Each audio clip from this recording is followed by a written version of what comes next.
Good morning and welcome to our daily word as we begin a new week together. And it's a beautiful sunny Monday morning.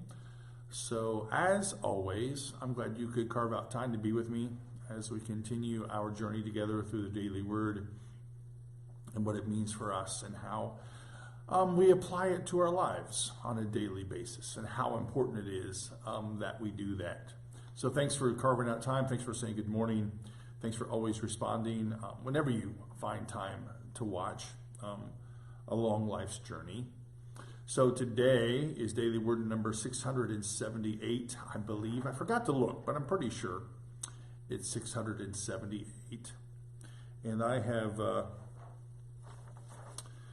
chosen for this morning from the book of Exodus, chapter 33, verses 21 through 23. And of course, this is Moses, who's asked to see God. And of course, we know the story. When I read this text, and I'll read it and then I'll come back to this, I think of songs. But hear this. God said to Moses, "See, there is a place where you shall stand on the rock. And while my glory passes by, I will put you in the cleft of the rock. And I will cover you with my hand until I have passed by. Then I will take away my hand, and you shall see my back, but my face shall not be seen." When I read this text, some hymns come to mind for me. You're probably not surprised that some hymn would jump out at me. One that in particular is, "He hideth my soul in the cleft of the rock, and covers me there with his hand. Rock of ages, cleft for me, let me hide myself in thee." There are many songs written about this encounter with Moses and God. And Moses really wanting to see God's face, but God reminds him that he really couldn't do that. He couldn't survive seeing God's face. But God provided Moses with this unique opportunity.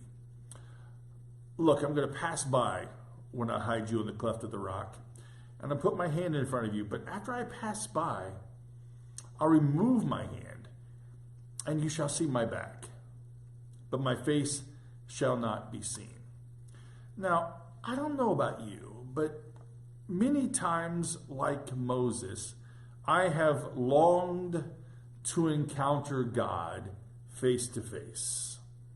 Now, Moses didn't catch the whiteness of the divine's eyes, but instead a short glimpse of God's back.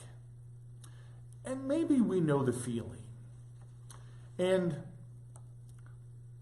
maybe, probably, likely, that scene that Moses saw, the backside of God, is enough. How many times in our lives have we asked God to appear? Am I doing the right thing, God? Am I in the right job? Should I keep doing what I'm doing? Am I marrying the right person? Is the move I'm making the right move to make in life? We probably have all had those encounters where we've asked God to show up.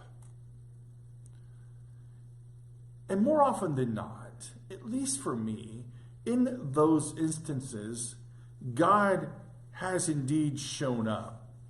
Not with God's face, and maybe not even with God's voice, but often in the presence of others who've said to us when we're ready to move on to the next thing in life, "Why not? Go, Jim."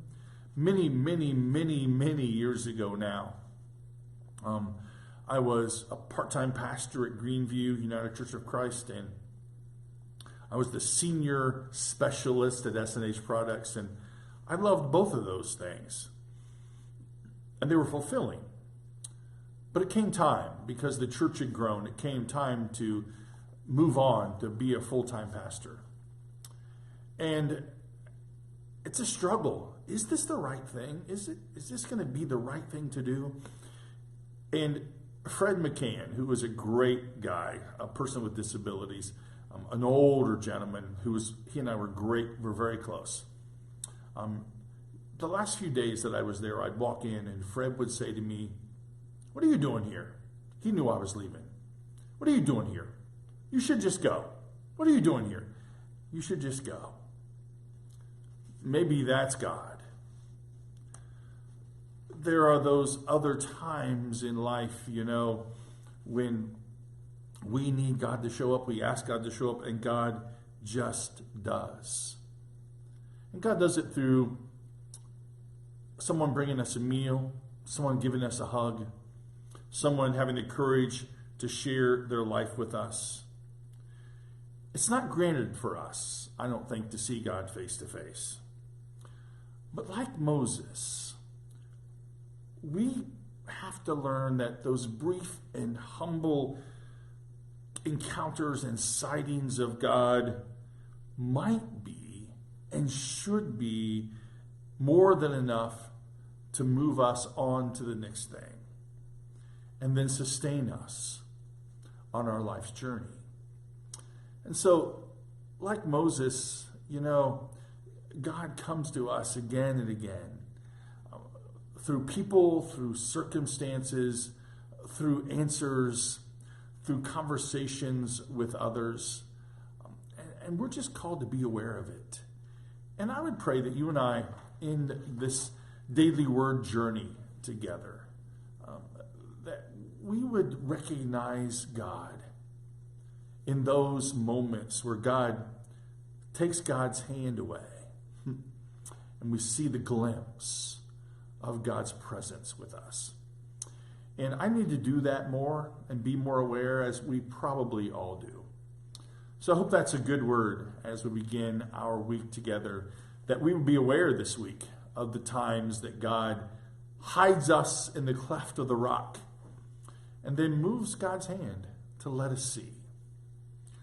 That's our daily word for today. Hope you plan on joining us Wednesday night for our Ash Wednesday service. We're going to have a meal at 6 o'clock and then worship following. So I hope you're planning to join us for that. And then, of course, tomorrow morning at 10 o'clock for our daily word. So I pray that you'll know of God's love and God's grace and God's very presence in your life as God moves God's hand to allow you to see all of God's blessings. And know of my love for you, and I look forward to seeing you tomorrow morning at 10 o'clock. Have a great day.